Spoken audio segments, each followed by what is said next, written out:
Andre Romelle Young, known professionally as Dr. Dre, is an American rapper, songwriter, audio engineer, record producer, and entrepreneur. He is the founder and CEO of Aftermath Entertainment and Beats Electronics, and previously co-founded, co-owned, and was the president of Death Row Records.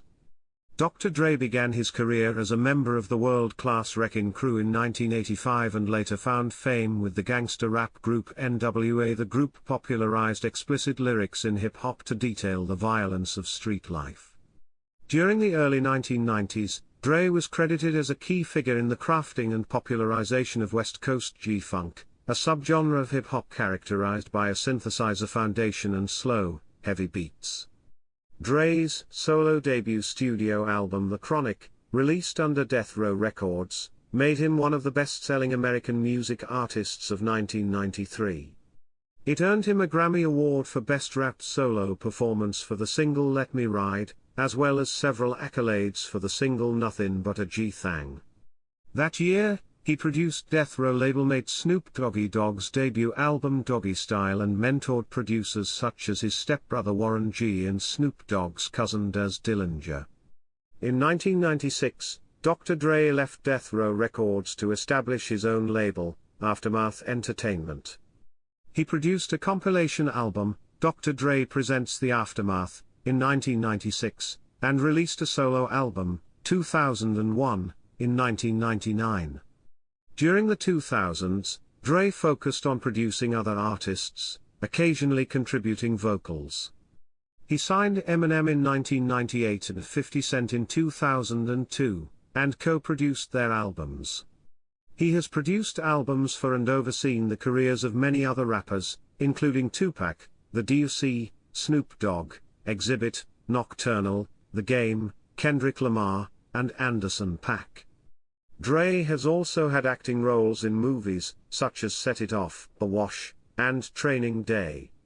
He has won 6 Grammy Awards, including Producer of the Year, Non-Classical. Rolling Stone ranked him number 56 on the list of 100 greatest artists of all time. He was the second richest figure in hip-hop as of 2018 with an estimated net worth of $800 million. Accusations of Dre's violence against women have been widely publicized. Following his assault of television host Dee Barnes, he was fined $2,500, given 2 years probation, ordered to undergo 240 hours of community service, and given a spot on an anti-violence public service announcement. A civil suit was settled out of court.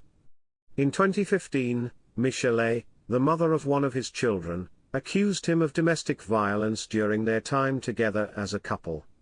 Their abusive relationship is portrayed in her 2016 biopic Surviving Compton, Dre, Sugay and Michelle A. Lisa Johnson, the mother of 3 of Dr. Dre's children, stated that he beat her many times, including while she was pregnant. She was granted a restraining order against him. Former labelmate Harry B. claimed that Dre assaulted her at a party in 1990, in response to her track Ruthless Bitch. Chapter 1, Early Life. Dre was born Andre Romelle Young in Compton, California, on February 18, 1965, the son of Theodore and Verna Young. His middle name is derived from the Romelles, his father's amateur R&B group. His parents married in 1964, separated in 1968, and divorced in 1972. His mother later remarried to Curtis Crayon and had 3 children, sons Jerome and Tyree and daughter Shamika. In 1976, Dre began attending Vanguard Junior High School in Compton, but due to gang violence, he transferred to the safer suburban Roosevelt Junior High School. The family moved often and lived in apartments and houses in Compton, Carson, Long Beach, and the Watts and South Central neighborhoods of Los Angeles. Dre has said that he was mostly raised by his grandmother in New Wilmington Arms housing project in Compton. His mother later married Warren Griffin, which added 3 stepsisters and 1 stepbrother to the family. The latter would eventually begin rapping under the name Warren G. Dre is also the cousin of producer Sir Jinx. Dre attended Centennial High School in Compton during his freshman year in 1979, but transferred to Fremont High School in South Central Los Angeles due to poor grades. He attempted to enroll in an apprenticeship program at Northrop Aviation Company, but poor grades at school made him ineligible. Thereafter, he focused on his social life and entertainment for the remainder of his high school years. Dre's frequent absences from school jeopardized his position as a diver on his school's swim team. After high school, he attended Chester Adult School in Compton following his mother's demands for him to get a job or continue his education. After brief attendance at a radio broadcasting school, he relocated to the residence of his father and residence of his grandparents before returning to his mother's house. He later dropped out of Chester to focus on performing at the Eves After Dark nightclub. Chapter 2, Musical Career. Chapter 2 Section 1, 1985 to 1986, World Class Wreckin Cru. Inspired by the Grandmaster Flash song The Adventures of Grandmaster Flash on the Wheels of Steel, Dr. Dre often attended a club called Eve After Dark to watch many DJs and rappers performing live. He subsequently became a DJ in the club, initially under the name Dr. J, based on the nickname of Julius Erving, his favorite basketball player. At the club, he met aspiring rapper Antoine Carabee, later to become member DJ Yella of N.W.A. Soon afterwards he adopted the moniker Dr. Dre, a mix of previous alias Dr. J and his first name, referring to himself as the master of mixology. Eve After Dark had a back room with a small 4-track studio. In this studio, Dre and Yella recorded several demos.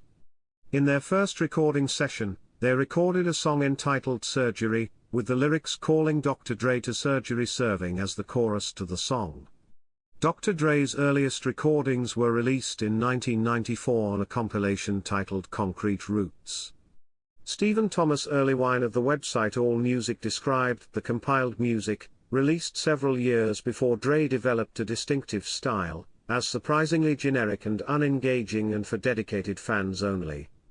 Dre later joined the musical group World Class Wreckin Cru under Crew Cut in 1985. The group would become stars of the electro-hop scene that dominated early mid-1980s West Coast hip-hop. Surgery, which was officially released after being recorded prior to the group's official formation, would prominently feature Dr. Dre on the turntable. The record would become the group's first hit, selling 50,000 copies within the Compton area. Dr. Dre and DJ Yella also performed mixes for local radio station KDAY, boosting ratings for its afternoon rush hour show The Traffic Jam. Chapter 2 Section 2, 1986 to 1991, N.W.A. and Ruthless Records. In 1986, Dr. Dre met rapper O'Shea Jackson, known as Ice Cube, who collaborated with him to record songs for Ruthless Records, a hip-hop record label run by local rapper Eazy-E.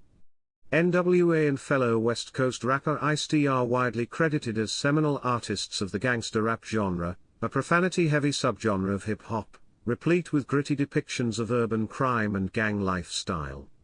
Not feeling constricted to racially charged political issues pioneered by rap artists such as Public Enemy or Boogie Down Productions, N.W.A. favored themes and uncompromising lyrics, offering stark descriptions of violent, inner-city streets. Propelled by the hit Fuck Tha Police, the group's first full album Straight Outta Compton became a major success, despite an almost complete absence of radio airplay or major concert tours. The Federal Bureau of Investigation sent Ruthless Records a warning letter in response to the song's content. After Ice Cube left N.W.A. in 1989 over financial disputes, Dr. Dre produced and performed for much of the group's second album A Feel for Zaggin. He also produced tracks for a number of other acts on Ruthless Records, including Eazy-E's 1988 solo debut Easy Does It, Above the Law's 1990 debut Livin' Like Hustlers, Michelle's 1989 self-titled debut, The D.O.C's 1989 debut No One Can Do It Better, J.J. Fad's 1988 debut Supersonic and funk rock musician Jimmy Zed's 1991 album Musical Madness. Chapter 2 Section 3, 1991 to 1996, The Chronic and Death Row Records. After a dispute with Eazy-E, Dre left the group at the peak of its popularity in 1991 under the advice of friend, and N.W.A lyricist, the DOC, and his bodyguard at the time, Suge Knight. Knight, a notorious strongman and intimidator, was able to have Eazy-E release Young from his contract and, using Dr. Dre as his flagship artist, founded Death Row Records.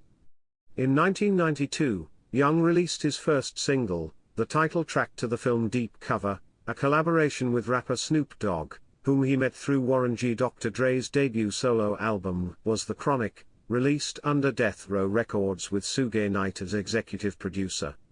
Young ushered in a new style of rap, both in terms of musical style and lyrical content, including introducing a number of artists to the industry including Snoop Dogg, Corrupt, Daz Dillinger, RBX, The Lady of Rage, Nate Dogg, and Jewel. On the strength of singles such as Nothing But a G-Thang, Let Me Ride, and Fuck With Dre Day, all of which featured Snoop Dogg as guest vocalist, The Chronic became a cultural phenomenon, its G-Funk sound dominating much of hip-hop music for the early 1990s.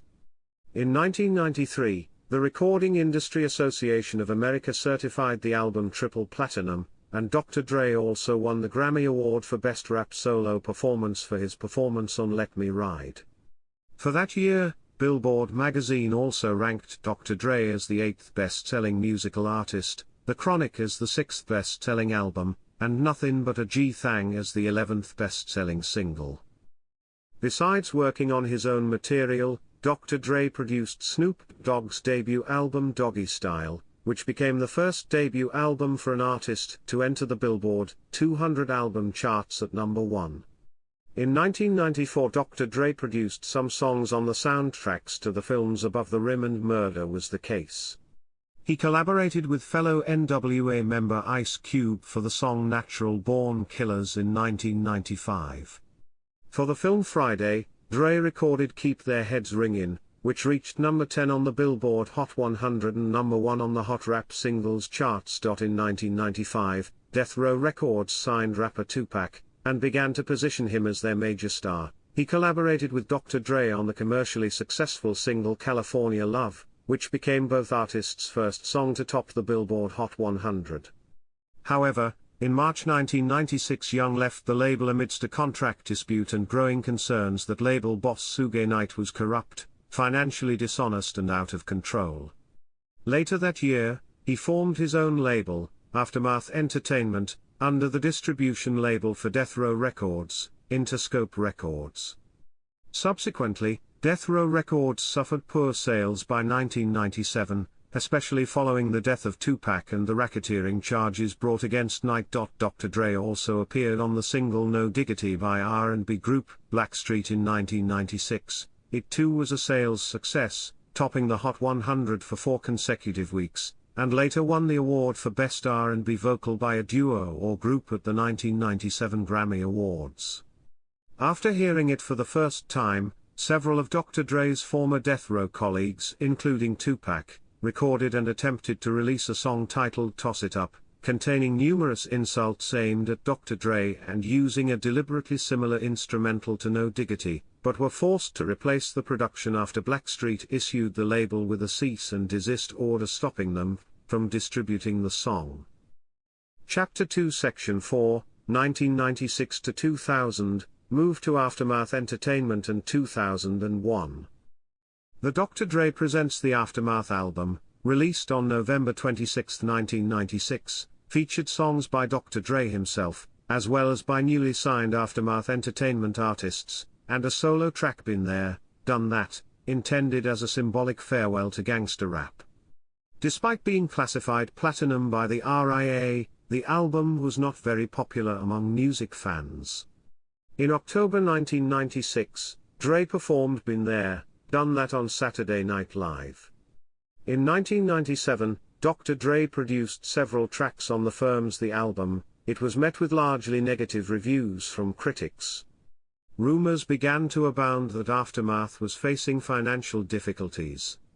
Aftermath Entertainment also faced a trademark infringement lawsuit by the underground thrash metal band Aftermath. First Round Knockout, a compilation of various tracks produced and performed by Dr. Dre, was also released in 1996, with material ranging from World Class Wreckin Cru to N.W.A to Death Row recordings.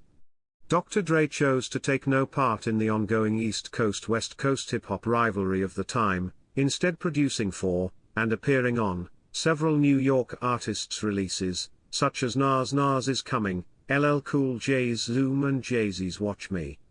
The turning point for Aftermath came in 1998, when Jimmy Iovine, the head of Aftermath's parent label Interscope, suggested that Dr. Dre sign Eminem, a white rapper from Detroit. Dre produced 3 songs and provided vocals for 2 on Eminem's successful and controversial debut album The Slim Shady LP, released in 1999. The Dr. Dre produced lead single from that album, My Name Is, brought Eminem to public attention for the first time, and the success of the Slim Shady LP, it reached number 2 on the Billboard 200 and received general acclaim from critics, revived the label's commercial ambitions and viability. Dr. Dre's second solo album, 2001, released on November 16, 1999, was considered an ostentatious return to his gangsta rap roots. It was initially titled The Chronic 2000 to imply being a sequel to his debut solo effort The Chronic, but was retitled 2001 after Death Row Records released an unrelated compilation album, with the title Suge Knight Represents, Chronic 2000 in May 1999. Other tentative titles included The Chronic 2001 and Drive Dre. The album featured numerous collaborators, including Devin the Dude, Snoop Dogg, Corrupt, Exhibit, Nate Dogg, Eminem, Nocturnal, King T, Defari, Cocaine, Mary J. Blige and new protege Hitman, as well as co-production between Dre and new Aftermath producer Mel Mann. Stephen Thomas Erlewine of the website AllMusic described the sound of the album as adding ominous strings, soulful vocals, and reggae to Dr. Dre's style. The album was highly successful, charting at number 2 on the Billboard 200 charts and has since been certified 6 times platinum, validating a recurring theme on the album. Dr. Dre was still a force to be reckoned with, despite the lack of major releases in the previous few years. The album included popular hit singles, Still Dre and Forgot About Dre, both of which Dr. Dre performed on NBC's Saturday Night Live on October 23, 1999. Dr. Dre won the Grammy Award for Producer of the Year, Non-Classical in 2000, and joined the Up in Smoke tour with fellow rappers Eminem, Snoop Dogg, and Ice Cube that year as well. During the course of 2001's popularity, Dr. Dre was involved in several lawsuits. Lucasfilm Limited, the film company behind the Star Wars film franchise, sued him over the use of the THX trademarked Deep Note. The Fatback Band also sued Dr. Dre over alleged infringement regarding its song Backstrokin' in his song Let's Get High from the 2001 album. Dr. Dre was ordered to pay $1.5 million to the band in 2003. French jazz musician Jacques Lussier sued Aftermath for $10 million in March 2002, claiming that the Dr. Dre-produced Eminem track Kill You plagiarized his composition Pulsion. The online music file-sharing company Napster also settled a lawsuit with him and metal band Metallica in the summer of 2001, agreeing to block access to certain files that artists do not want to have shared on the network. Chapter 2 Section 5, 2000 to 2010, Focus on Production and Detox. Following the success of 2001, Dr. Dre focused on producing songs and albums for other artists. He co-produced 6 tracks on Eminem's landmark Marshall Mathers LP, including the Grammy-winning lead single, The Real Slim Shady. The album itself earned a Grammy and proved to be the fastest-selling rap album of all time, moving 1.76 million units in its first week alone. He produced the single Family Affair by R&B singer Mary J. Blige for her album No More Drama in 2001. He also produced Let Me Blow Your Mind, a duet by rapper Eve and No Doubt lead singer Gwen Stefani, and signed R&B singer Truth Hurts to Aftermath in 2001. Dr. Dre produced and rapped on singer and Interscope label mate Bilal's 2001 single Fast Lane, which barely missed the top 40 of the R&B charts. He later assisted in the production of Bilal's second album, Love for Sale, which Interscope controversially shelved because of its creative direction. Dr. Dre was the executive producer of Eminem's 2002 release, The Eminem Show. He produced 3 songs on the album, one of which was released as a single, and he appeared in the award-winning video for Without Me. He also produced the D.O.C's 2003 album Deuce, where he made a guest appearance on the tracks Psychic Pimp Hotline, Gorilla Pimpin' and Judgment Day. Another copyright-related lawsuit hit Dr. Dre in the fall of 2002, when Saregama, a film and music company based in Calcutta, India, sued Aftermath Entertainment over an uncredited sample of the Lata Mangeshkar song Thodar Resham Logta High on the Aftermath-produced song Addictive by singer Truth Hurts. In February 2003, a judge ruled that Aftermath would have to halt sales of Truth Hurts' album Truthfully Speaking if the company would not credit Mangeshkar. Another successful album on the Aftermath label was Get Rich or Die Tryin', the 2003 major label debut album, by Queens, New York-based rapper 50 Cent. Dr. Dre produced or co-produced 4 tracks on the album, including the hit single In Da Club, a joint production between Aftermath, Eminem's boutique label Shady Records and Interscope. Eminem's 4th album since joining Aftermath, Encore, again saw Dre taking on the role of executive producer, and this time he was more actively involved in the music, producing or co-producing a total of 8 tracks, including 3 singles. In November 2004, at the Vibe magazine awards show in Los Angeles, Dr. Dre was attacked by a fan named Jimmy James Johnson, who was supposedly asking for an autograph. In the resulting scuffle, then G-Unit rapper Young Buck stabbed the man. Johnson claimed that Suge Knight, president of Death Row Records, paid him $5,000 to assault Dre in order to humiliate him before he received his Lifetime Achievement Award. Knight immediately went on CBS's The Late Late Show to deny involvement and insisted that he supported Dr. Dre and wanted Johnson charged.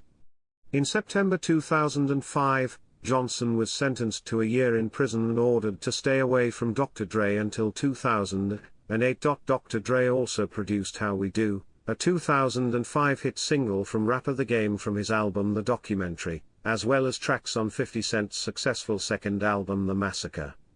For an issue of Rolling Stone magazine in April 2005, Dr. Dre was ranked 54th out of 100 artists for Rolling Stone magazine's list The Immortals, the greatest artists of all time. Kanye West wrote the summary for Dr. Dre, where he stated Dr. Dre's song Explosive as where he got whole sound from. In November 2006, Dr. Dre began working with Raekwon on his album Only Built for Cuban Links 2.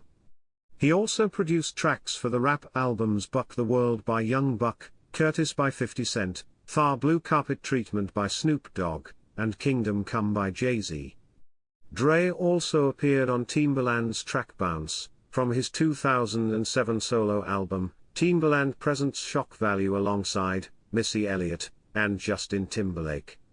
During this period, the D.O.C. stated that Dre had been working with him on his 4th album Voices Through Hot Vessels, which he planned to release after Detox arrived.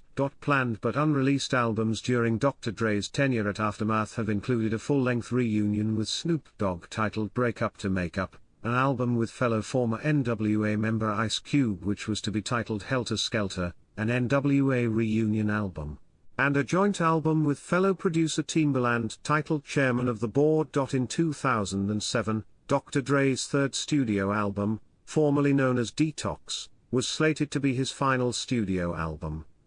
Work for the upcoming album dates back to 2001, where its first version was called The Most Advanced Rap Album Ever, by producer Scott Storch. Later that same year, he decided to stop working on the album to focus on producing for other artists, but then changed his mind. The album had initially been set for a fall 2005 release. Producers confirmed to work on the album include DJ Khalil, Knots, Bernard Focus Edwards Jr., High Tech, J.R. Rotem, RZA, Jay-Z, Warren G., and Boy Wonder. Snoop Dogg claimed that Detox was finished, according to a June 2008 report by Rolling Stone magazine. After another delay based on producing other artists' work, Detox was then scheduled for a 2010 release, coming after 50 Cent's Before I Self-Destruct and Eminem's Relapse, an album for which Dr. Dre handled the bulk of production duties. In a Dr. Pepper commercial that debuted on May 28, 2009, he premiered the first official snippet of Detox. 50 Cent and Eminem asserted in an interview on BT's 106 & Park that Dr. Dre had around a dozen songs finished for Detox. On December 15, 2008, Dre appeared in the remix of the song Set It Off by Canadian rapper Cardinal Official. The remix debuted on DJ Ski's radio show.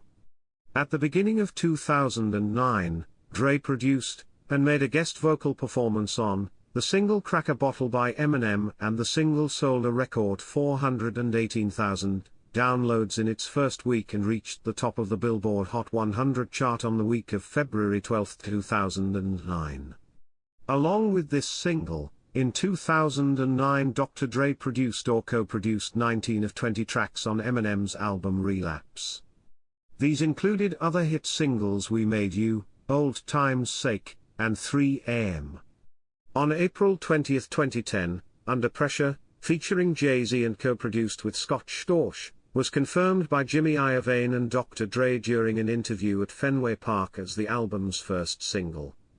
The song leaked prior to its intended release in an unmixed, unmastered form without a chorus on June 16, 2010, however, critical reaction to the song was lukewarm, and Dr. Dre later announced in an interview that the song, along with any other previously leaked tracks from Detox's recording process, would not appear on the final version of the album. Two genuine singles, Kush, a collaboration with Snoop Dogg and fellow rapper Akon, and I Need a Doctor with Eminem and singer Skylar Grey, were released in the United States during November 2010 and February 2011 respectively. The latter achieved international chart success, reaching number 4 on the Billboard Hot 100 and later being certified double platinum by the RIA and the Australian Recording Industry Association. On June 25, 2010, the American Society of Composers, Authors and Publishers honored Dr. Dre with its Founders Award for inspiring other musicians. Chapter 2 Section 6, 2010 Present, The Planets, Hiatus, Coachella, and Compton. In an August 2010 interview, Dr. Dre stated that an instrumental album titled The Planets is in its first stages of production, each song being named after a planet in the solar system. On September 3, Dr. Dre showed support to longtime protégé Eminem, and appeared on his and Jay-Z's Home and Home tour, performing hit songs such as Still Dre, Nothing But a G-Thang, and Crack a Bottle, alongside Eminem and another protégé, 50 Cent. Sporting an RIP proof shirt, Dre was honored by Eminem telling Detroit's Comerica Park to do the same. They did so, by chanting Detox, to which he replied, I'm coming. On November 14, 2011, Dre announced that he would be taking a break from music after he finished producing for artists Slim the Mobster and Kendrick Lamar.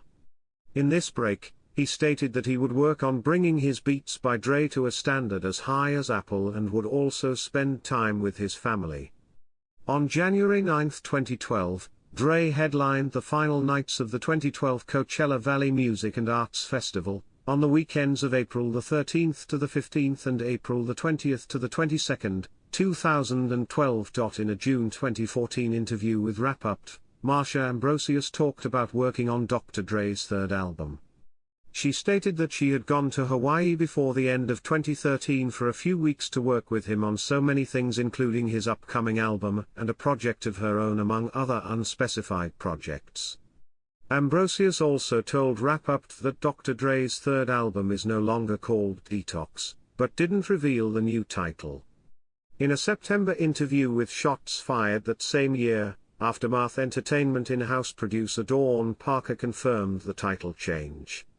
Parker also refrained from revealing the new title because of the fact that the title hadn't been leaked online. He also told Shots Fired that there are as many as 300 beats that have been created for the album over the years, but few of them have had vocals recorded over them. The length of time that Detox had been recorded for, as well as the limited amount of material that had been officially released or leaked from the recording sessions, had given it considerable notoriety within the music industry. Numerous release dates had been given for the album over the years since it was first announced, although none of them transpired to be genuine.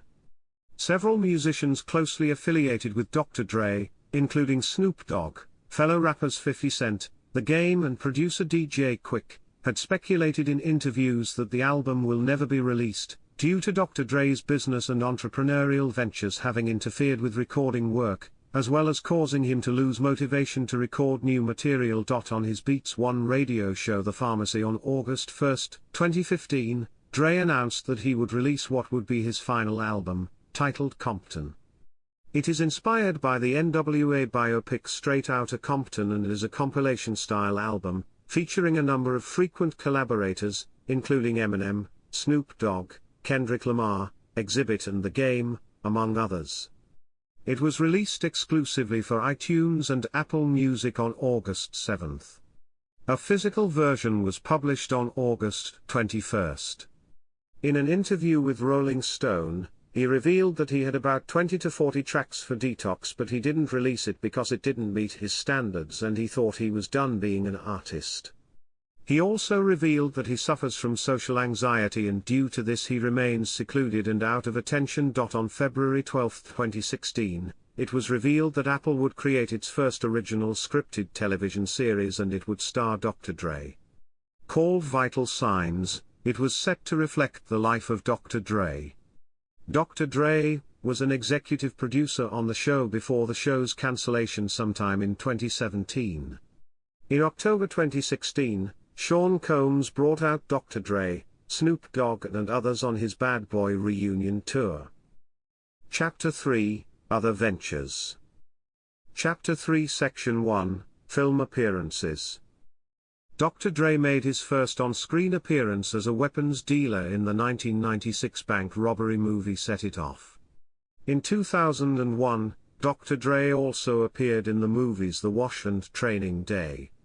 A song of his, Bad Intentions and produced by Mahogany, was featured on the Wash soundtrack. Dr. Dre also appeared on 2 other songs on The Boulevard and The Wash along with his co-star Snoop Dogg. Chapter 3 Section 2, Crucial Films. In February 2007, it was announced that Dr. Dre would produce dark, comedies and horror films for New Line Cinema-owned company Crucial Films, along with longtime video director Philip Atwell. Dr. Dre announced, "This is a natural switch for me, since I've directed a lot of music videos, and I eventually want to get into directing." Along with fellow member Ice Cube, Dr. Dre produced Straight Outta Compton, a biographical film about N.W.A. Chapter 3 Section 3, Entrepreneurship.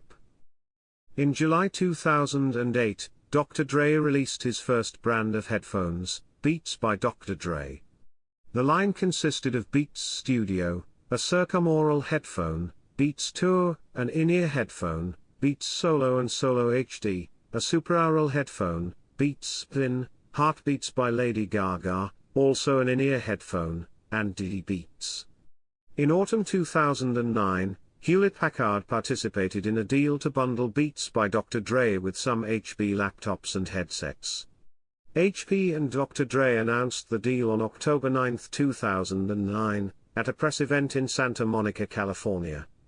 An exclusive laptop, known as the HP Envy15 Beats Limited Edition, was released for sale October 22.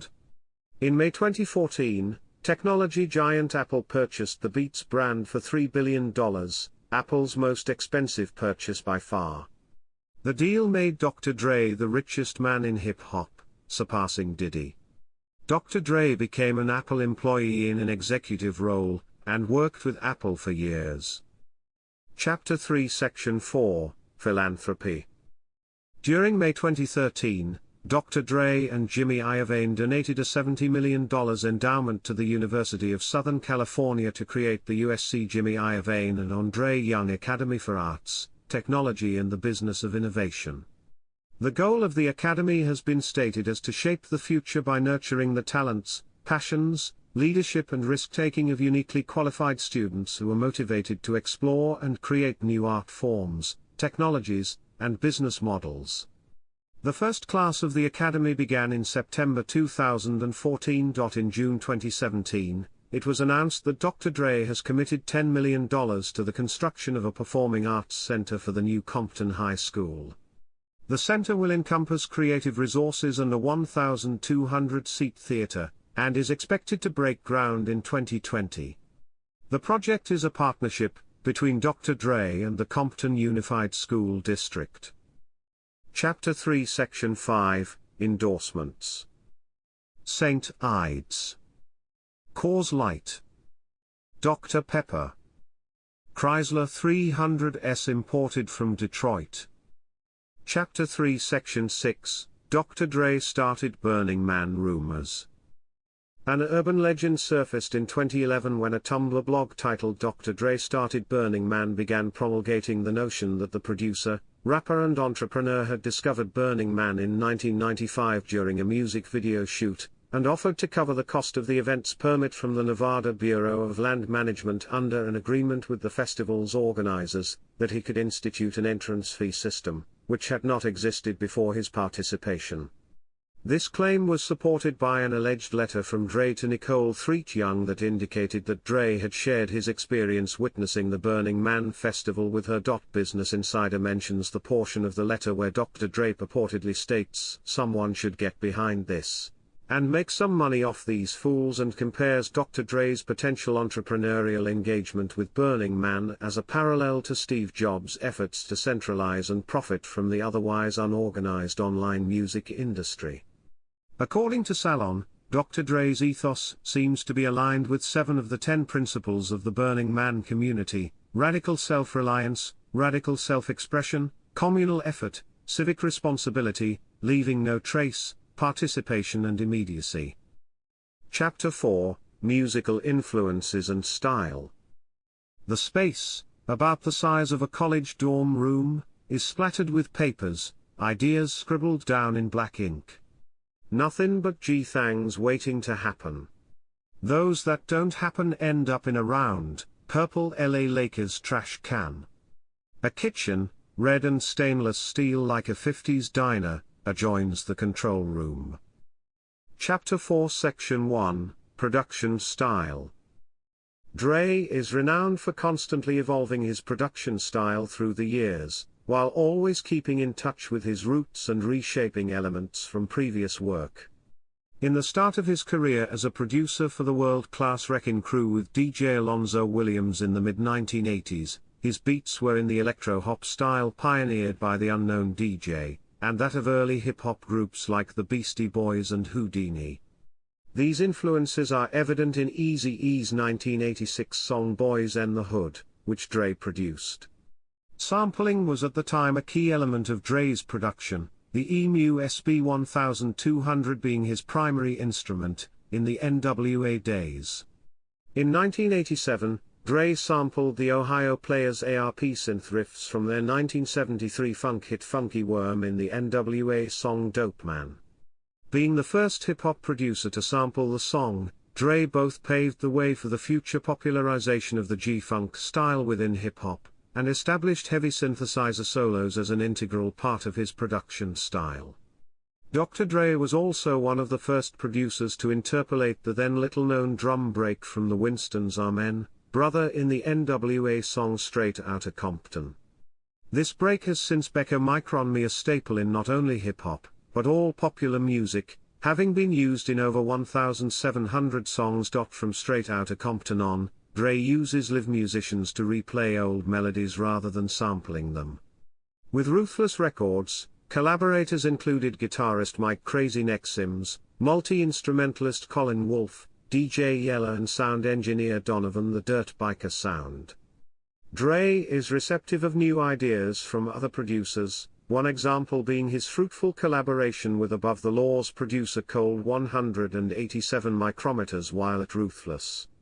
Cold 187 Micrometers was at the time experimenting with 1970s P-Funk samples, that Dre also utilized.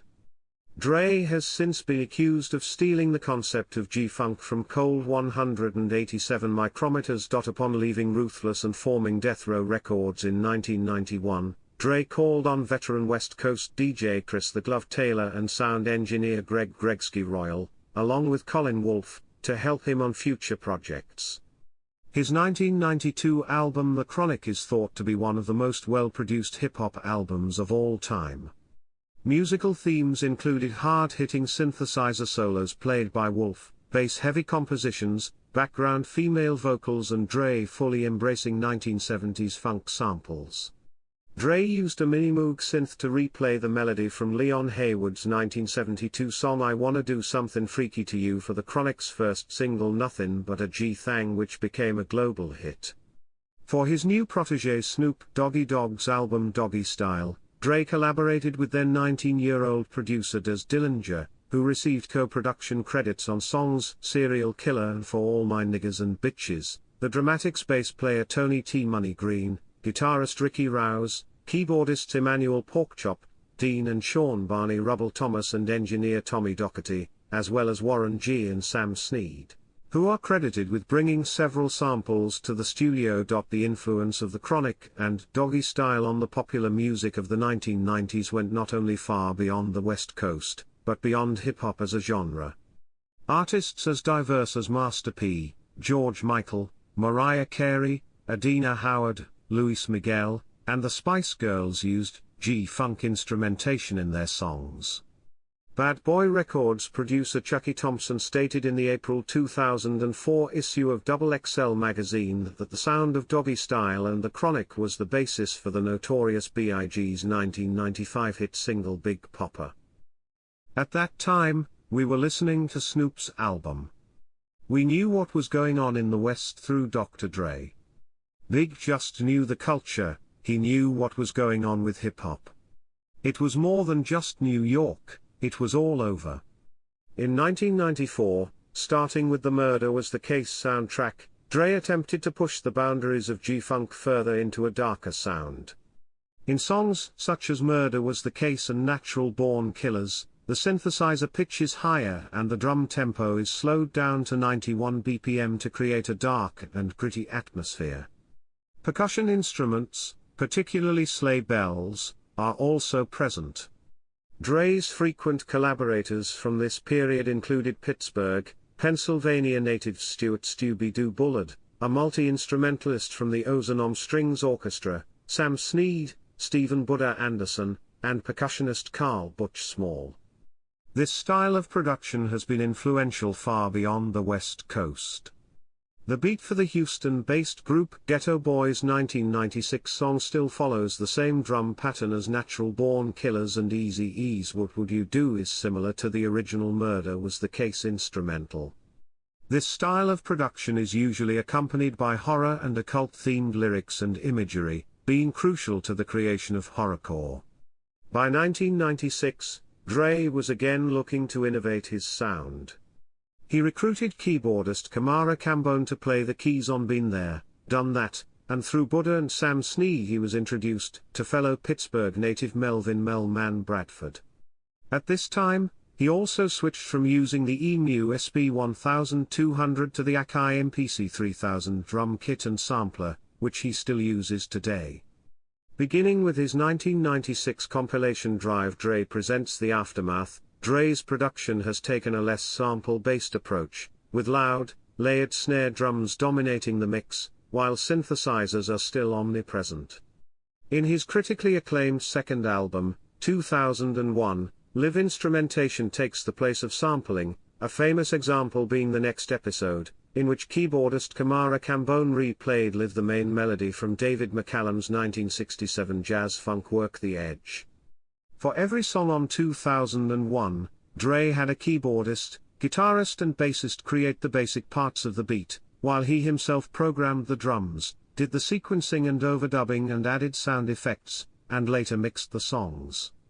During this period, Dre's signature West Coast whistle riffs are still present, albeit in a lower pitch, as in Lightspeed, Housewife, Some LA Niggas and Eminem's Guilty Conscience hook. The sound of 2001 had tremendous influence on hip-hop production, redefining the West Coast's sound and expanding the G-funk of the early 1990s. To produce the album, Dre and Mel Mann relied on the talents of Scott Storch and Kamara Cambone on the keys, Mike Elizondo and Colin Wolfe on bass guitar, Sean Cruz on lead guitar, and sound engineers Richard Segal Heredia and Mauricio Vito Iragori. From the mid-2000s, Dr. Dre has taken on a more soulful production style, using more of a classical piano instead of a keyboard, and having claps replace snares, as evidenced in songs such as Snoop Dogg's Imagine and Boss's Life, Busta Rhymes' Get You Some and Been Through the Storm, Stat Quo's Get Low and The Way It Be, Jay-Z's Lost One, Nas' Hustlers, and several beats on Eminem's Relapse album. Soul and R&B pianist Mark Batson, having previously worked with the Dave Matthews Band, Seal and Maroon 5, has been credited as the architect of this sound. Besides Batson, Aftermath producer and understudy of Dre's, Dawn Parker, who has named Q-Tip and Jay Dilla as his primary influences, is thought to be responsible for giving Dre's newest beats an East Coast feel. Chapter 4 Section 2, Production Equipment. Dr. Dre has said that his primary instrument in the studio is the Akai MPC 3000, a drum machine and sampler, and that he often uses as many as 4 or 5 to produce a single recording. He cites 1970s funk musicians such as George Clinton, Isaac Hayes and Curtis Mayfield as his primary musical influences. Unlike most rap producers, he tries to avoid samples as much as possible, preferring to have studio musicians replay pieces of music he wants to use, because it allows him more flexibility to change the pieces in rhythm and tempo. In 2001 he told Time magazine, "I may hear something I like on an old record that may inspire me, but I'd rather use musicians to recreate the sound or elaborate on it. I can control it better." Other equipment he uses includes the EMU SB1200 drum machine and other keyboards from such manufacturers as Korg, Rhodes, Wurlitzer, Moog, and Roland. Dr. Dre also stresses the importance of equalizing drums properly, telling Scratch magazine in 2004 that he used the same drum sounds on a couple of different songs on one album before, but you'd never be able to tell the difference because of the EQ. Dr. Dre also uses the digital audio workstation Pro Tools and uses the software to combine hardware drum machines and vintage analog keyboards and synthesizers. After founding Aftermath Entertainment in 1996, Dr. Dre took on producer Mel Mann as a co-producer, and his music took on a more synthesizer-based sound, using fewer vocal samples. Mel Mann has not shared co-production credits with Dr. Dre since approximately 2002. But fellow Aftermath producer Focus has credited Mel Mann as a key architect of the signature Aftermath sound. In 1999, Dr. Dre started working with Mike Elizondo, a bassist, guitarist, and keyboardist who has also produced, written and played on records for female singers such as Poe, Fiona Apple, and Alanis Morissette. In the past few years Elizondo has since worked for many of Dr. Dre's productions. Dr. Dre also told Scratch magazine in a 2004 interview that he has been studying piano and music theory formally, and that a major goal is to accumulate enough musical theory to score movies. In the same interview he stated that he has collaborated with famed 1960s songwriter Burt Bacharach by sending him hip-hop beats to play over, and hopes to have an in-person collaboration with him in the future. Chapter 4 Section 3, Work Ethic. Dr. Dre has stated that he is a perfectionist and is known to pressure the artists with whom he records to give flawless performances. In 2006, Snoop Dogg told the website Dubcon.com that Dr. Dre had made new artist Bishop Lamont re-record a single bar of vocals 107 times. Dr. Dre has also stated that Eminem is a fellow perfectionist, and attributes his success on Aftermath to his similar work ethic. He gives a lot of input into the delivery of the vocals and will stop an MC during a take if it is not to his liking. However, He gives MCs that he works with room to write lyrics without too much instruction unless it is a specifically conceptual record, as noted by Bishop Lamont in the book How to Rap. A consequence of his perfectionism is that some artists who initially sign deals with Dr. Dre's Aftermath label never release albums. In 2001, Aftermath released the soundtrack to the movie The Wash, featuring a number of Aftermath acts such as Shaunter, Dax, Joe Beast, and N.W.A. To date, none have released full-length albums on Aftermath and have apparently ended their relationships with the label and Dr. Dre.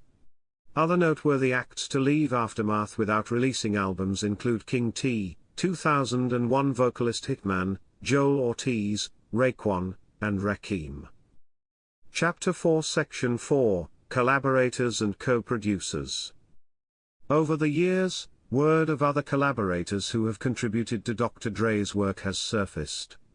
During his tenure at Death Row Records, it was alleged that Dr. Dre's stepbrother Warren G and Dog Pound member Dez made many uncredited contributions to songs on his solo album The Chronic and Snoop Doggy Dogg's album Doggy Style. It is known that Scott Storch, who has since gone on to become a successful producer in his own right, contributed to Dr. Dre's second album 2001. Storch is credited as a songwriter on several songs and played keyboards on several tracks.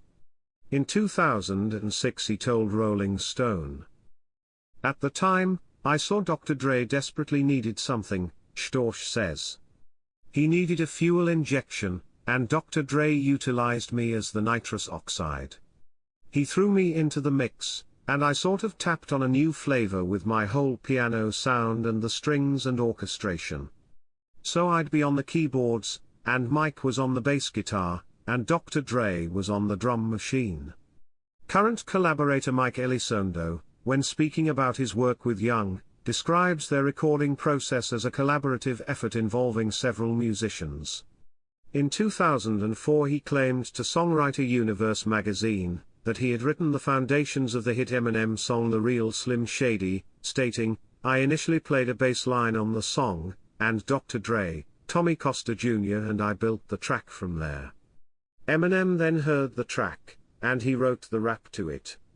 This account is essentially confirmed by Eminem in his book Angry Blonde, stating that the tune for the song was composed by a studio bassist and keyboardist while Dr. Dre was out of the studio, but Young later programmed the song's beat after returning. A group of disgruntled former associates of Dr. Dre complained that they had not received their full due for work on the label in the September 2003 issue of The Source. A producer named Nephew claimed to have produced the songs Say What You Say and My Dad's Gone Crazy on the Eminem Show, the songs If I Can't and Back Down on 50 Cent's Get Rich or Die Tryin', and the beat featured on Dr. Dre's commercial for Coors Beer. Although Young studies piano and musical theory, he serves as more of a conductor than a musician himself, as Josh Tirangel of Time magazine has noted. Every Dre track begins the same way, with Dre behind a drum machine in a room full of trusted musicians. He'll program a beat, then ask the musicians to play along. When Dre hears something he likes, he isolates the player and tells him how to refine the sound. "My greatest talent," Dre says, "is knowing exactly what I want to hear." Although Snoop Dogg retains working relationships with Warren G and Daz, who are alleged to be uncredited contributors on the hit albums The Chronic and Doggy Style, he states that Dr. Dre is capable of making beats without the help of collaborators, and that he is responsible for the success of his numerous albums. Dr. Dre's prominent studio collaborators, including Scott Storch, Elizondo, Mark Batson, and Dawn Parker, have shared co-writing, instrumental, and more recently co-production credits on the songs where he is credited as the producer. Anderson .Paak also praised Dr. Dre in a 2016 interview with Music Times, telling the publication that it was a dream come true to work with Dre. Chapter 4 Section 5, Ghostwriters. It is acknowledged that most of Dr. Dre's raps are written for him by others, though he retains ultimate control over his lyrics and the themes of his songs.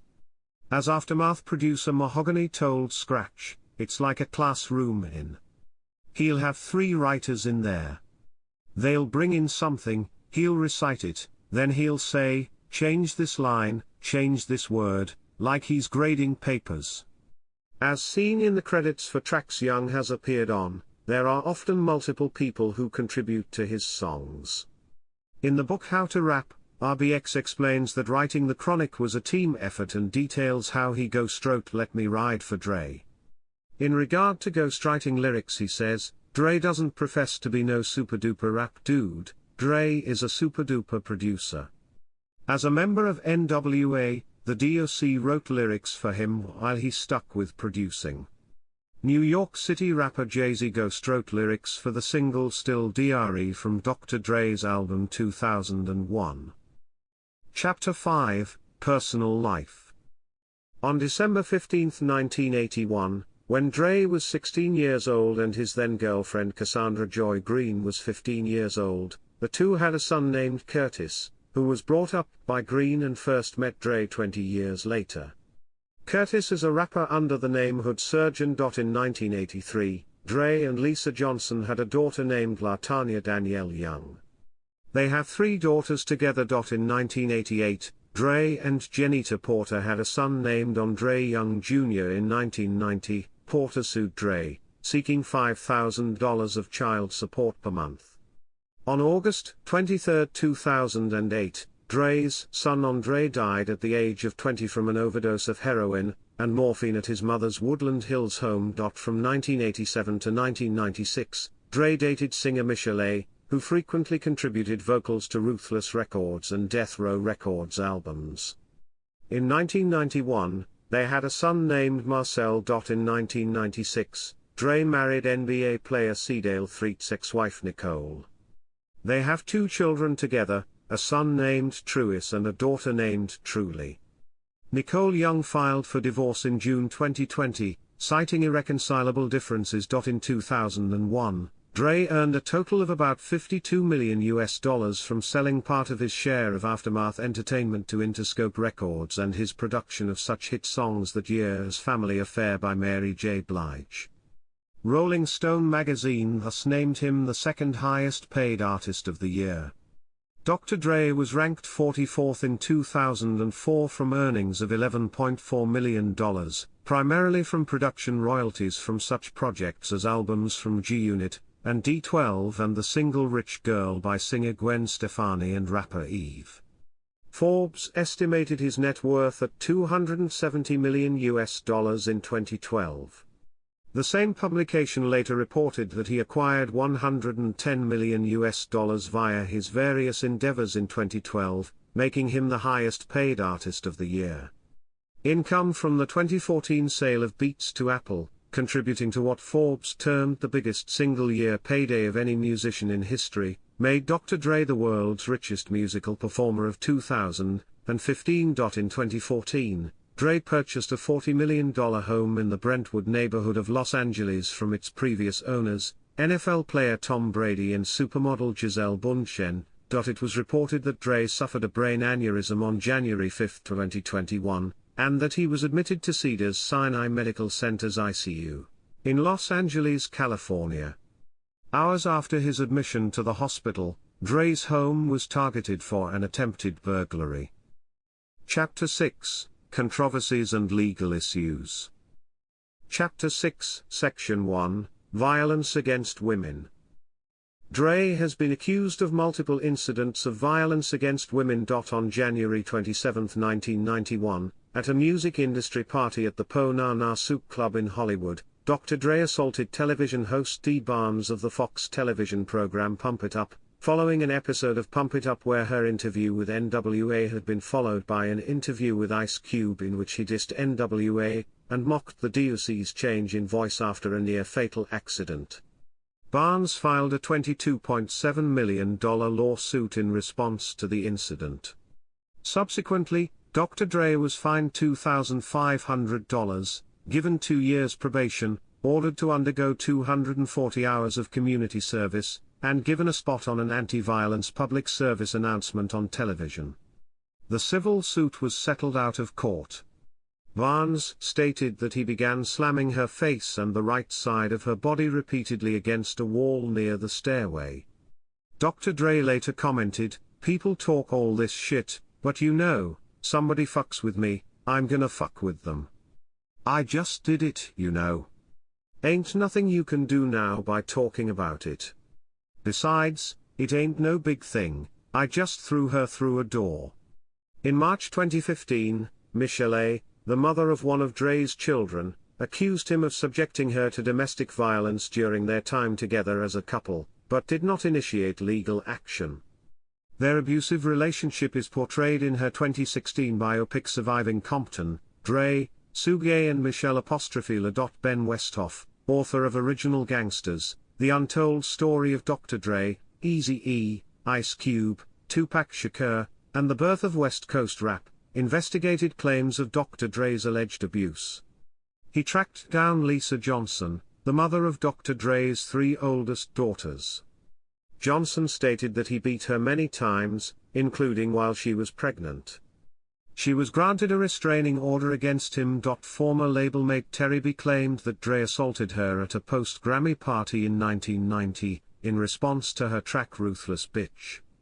During press for the 2015 film Straight Outta Compton, questions about the portrayal and behavior of Dre and other prominent figures in the rap community about violence against women, and the question about its absence in the film, were raised. The discussion about the film led to Dre addressing his past behavior in the press. In August 2015, in an interview with Rolling Stone, Dre lamented his abusive past, saying, "I made some fucking horrible mistakes in my life. I was young, fucking stupid. I would say all the allegations aren't true, some of them are. Those are some of the things that I would like to take back. It was really fucked up. But I paid for those mistakes, and there's no way in hell that I will ever make another mistake like that again." In a statement to the New York Times on August 21, 2015, Dre again addressed his abusive past, stating, "25 years ago I was a young man drinking too much and in over my head with no real structure in my life. However, none of this is an excuse for what I did. I've been married for 19 years and every day I'm working to be a better man for my family, seeking guidance along the way. I'm doing everything I can so I never resemble that man again. I apologize to the women I've hurt. I deeply regret what I did and know that it has forever impacted all of our lives." Chapter 7, Discography. Chapter 7 Section 1, Studio Albums. The Chronic. 2001. Compton. Chapter 7 Section 2, Soundtrack Albums. The Wash. Chapter 7 Section 3, Collaboration Albums. With World Class Wreckin Cru. World Class. Wrapped in Romance with N.W.A. N.W.A and the Posse. Straight Outta Compton. 100 Miles and Runnin'. Niggers for Life. Chapter 8, Awards and Nominations. Chapter 8 Section 1, BET Hip Hop Awards. Chapter 8 Section 2, Grammy Awards. Dr. Dre has won 6 Grammy Awards. 3 of them are for his production work. Chapter 8 Section 3, MTV Video Music Awards. Chapter 9, Filmography.